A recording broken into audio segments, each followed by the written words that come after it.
This is episode 1 of how to go green, of how to clean the earth, market style. Now, episode 1, part 1, ethanol fuel, facts and myth bustings. Common myth number 1: ethanol is corrosive. False.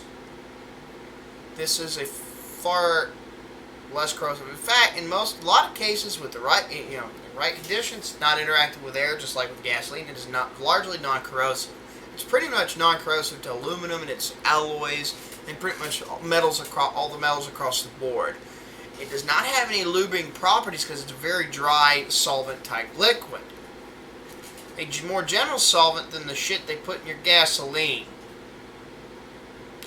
Go into that later. Which is a hell of a good thing. They were hollering, "Praise God!" when they finally invented when the chemists finally discovered and came up with ways to make propylene glycol and ethylene glycol, because the only thing that you can mix with water to keep it from boiling as much under higher temps, which allowed engines to get cool, was methanol. And that ate the shit out of aluminum blocks and aluminum radiators. And we don't have the partially automated technological convenience of manufacturing radiators and aluminum blocks.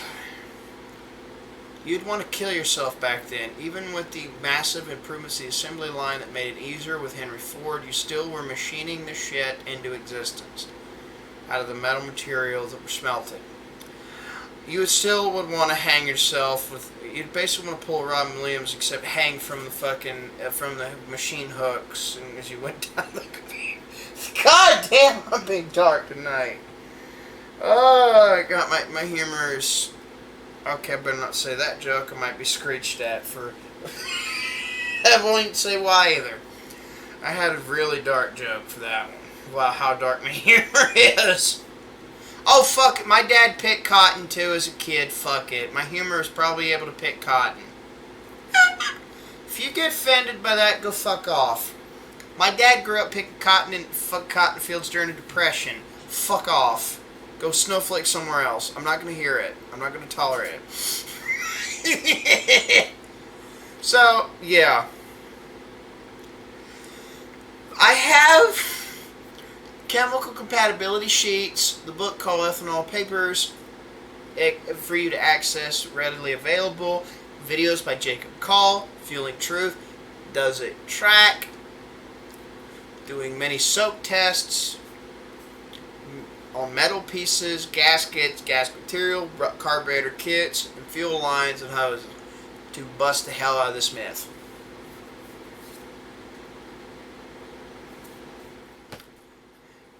Subscribe to these channels and let them know I sent you. At the very minimum, if it interacts with the air and it sits for extremely long periods of time, you actually might have a problem. You might actually have some degree of corrosion on a metal piece or two. That is a maybe. It took 12 years and opening a jar and exposing the fuels, the fuel mixtures, and alcohols, E85 and stuff, to fucking air multiple times throughout the 12 years just to get to that point. And you could probably clear it off pretty easy, and that's not very much severe. It's not very severe. It's not much different than other engines for the same amount of time running in running conditions and sitting there for a while. It's not too terrible at all. It's more than doable. Anyways, common myth number 2. It's fact number 2. Common myth bust number 2. The claim that ethanol is unsustainable.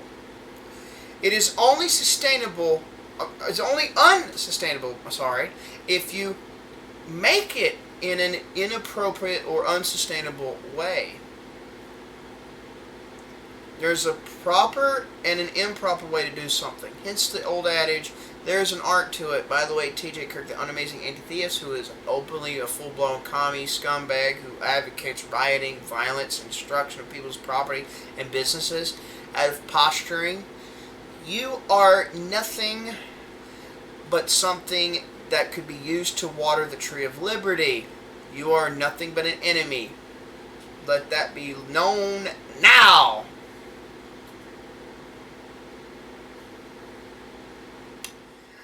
And I'm not sorry for saying that.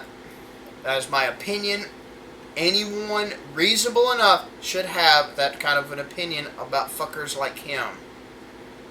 Period. That was a reference to him in his bullshit video about, oh, sayings I hate.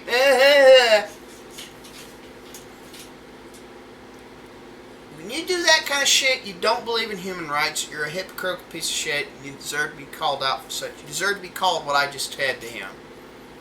Period. You're just a hypocrite. You're a fuck. You don't believe in rights. Common myth number 3. Ethanol is a bad additive for fuels. False. If you manage it right, it provides a very high octane at a low cost as an alternative to harmful fuel additives. Fact 4. Ethanol is biodegradable without harmful effects on the environment. You just let it get diluted enough and it turns into germ chow, like bacteria chow. Acetic acid, propionic acid, bacteria, all that kind of crazy shit. Eat on that stuff and it's cut down enough for they can actually, they won't be submerged and drowned in it and dried up from it. Ethanol blends dramatically cut emissions of hydrocarbons, a major contributor to the depleting of the ozone layer. You see that? I did a Anna. Hopefully you got that. Ethanol, high-level blends lower nitrogen oxides on their own by up to 20%, which is quite good. It's pretty good just on their own. Not even talking about engine tuning and all that shit. Number 7.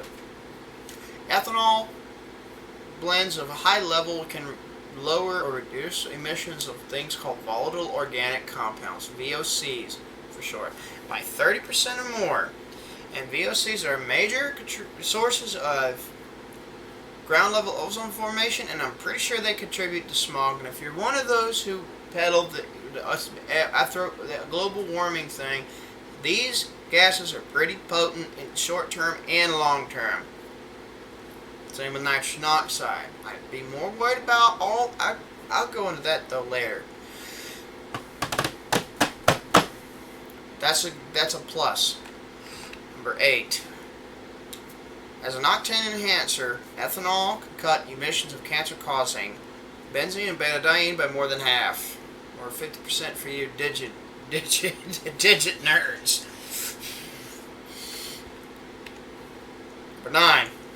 Sulfur dioxide and particulate matter emissions are significantly lowered with ethanol. Number 10. Ethanol and methanol fuels have evaporation rates that are so big they can cool the intake air going into the engines, take that heat up, which allows the engines to run cooler one way. It's one of the ways they are allowed to run cooler. Number 11. Common myth number 4. Ethanol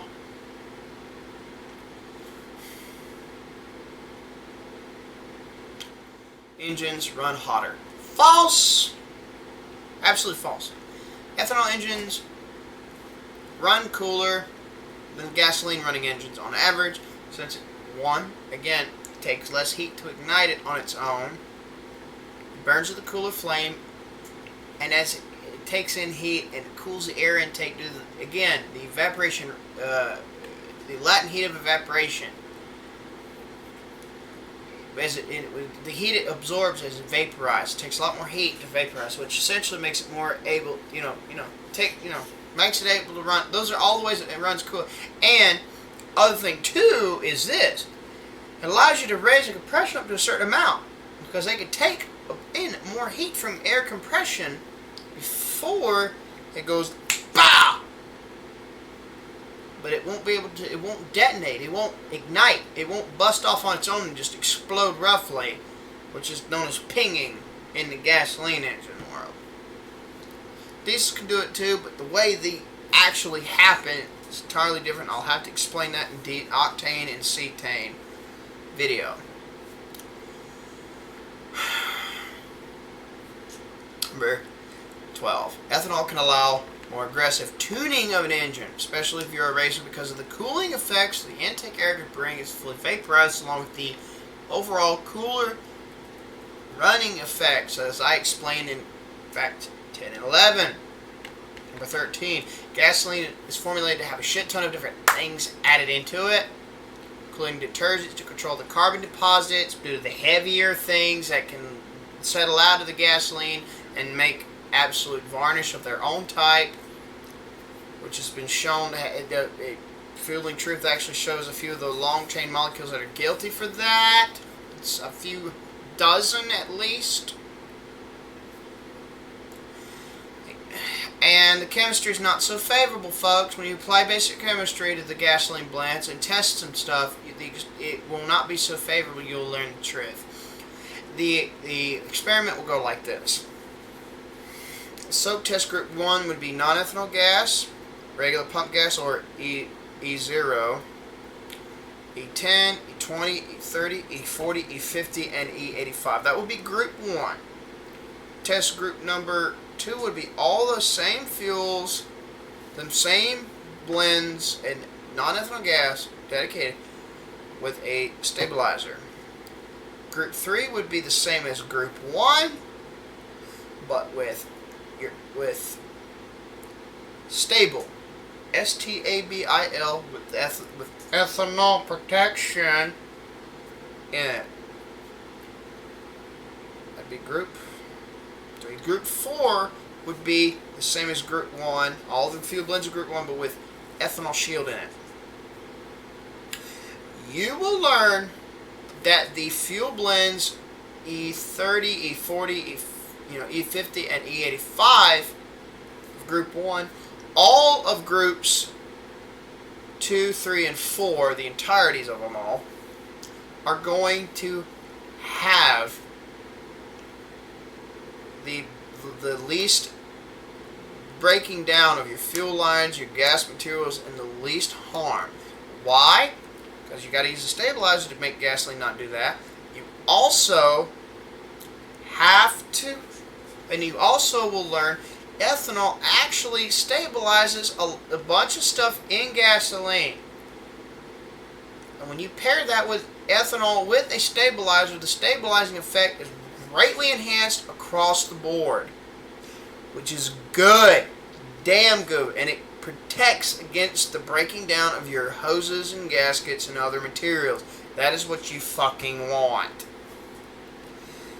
As I said, compounds in gas can easily cause engine deposits and such, or corrosion on the lines, and engines that have to sit up for a while and such. They put detergent additives to the gasoline just to keep the fuckers running. Although fuel preheating, air-assisted direct injection, like what Flex DI, developed by decades of research since the 70s by Orbital, who's got a base in the U.S. and their original headquarters in Australia, and plasma ignition, or an ignition I'm going to talk about soon, known as super peaking CDI, those would actually cut that down a lot on their own or together in combinations, but still it could happen. Still. Number 14. Common ethanol fuel myth number 5. Engine running ethanol or wear more. False. That is false. Ethanol blend gasoline causes exact same or similar engine wear over time compared to regular or the more cleaned up, tweaked, and reformulated non-ethanol gasolines.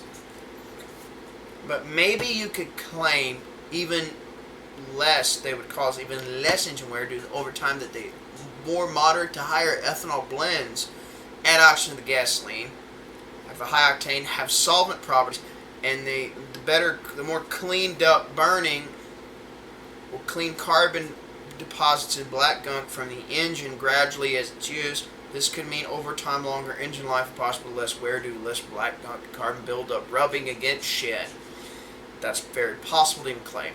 Also, pure ethanol uses a fuel made slightly less wear immediately than the ethanol blended gases, straight up gasoline, and methanol actually increased engine wear through its corrosive burning chain reactions. It forms different things, formic acid, formaldehyde stuff. They have to be gasified and burn, they have to break down and fully burn off when methanol's popped off. That attacks the shit out of your engine. Number 15. Common myth about ethanol. Number 6. Ethanol pollutes worse than gasoline. False. I'll repeat the same points I have done in fact check number 2. There's an appropriate or an inappropriate way to do something. In this case, because we're making, the only reason that John Stossel and that one David Boas or whatever in his anti-ethanol video, the only reason they get the last laugh is because of the fucking multi-minute rants pieces I did responding to that damn video, because there's so much bullshit to unfucking pack. The reason the reason that is the case is because of how the fuckers are doing it. As the reason, it's because of how it's being made. It's only polluting more because it's made in a way that pollutes more. If we didn't chuck all the grains around nearly as much or as far, a lot of that pollution would go down. If we actually made it in a more sustainable manner, pollution would go down because we wouldn't have to run tractors and get gasoline to run equipment that does irrigation, all that shit. Wouldn't need near as much of it. And then your fertilizer costs could go down. Your pollution would go down across the board. If we use more methane digesters for the feedlots. Oh, I just made a spoiler. Whoop! Oh, well, that spoiler was in conventional farming, be food barred any fucking way, but oh well. Guess what? Pollution go down even further. But it's how you got to do it. But we'll get into that in part 3. 16. Former President Trump removed a bunch of regulatory barriers in the ethanol fuel industry in 2018, which would help in making it able to be made cheaper and more abundant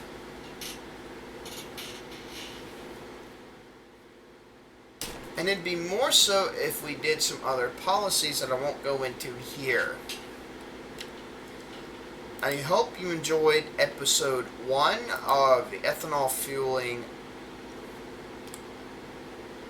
Part 1 of episode 1, ethanol fuel miniseries.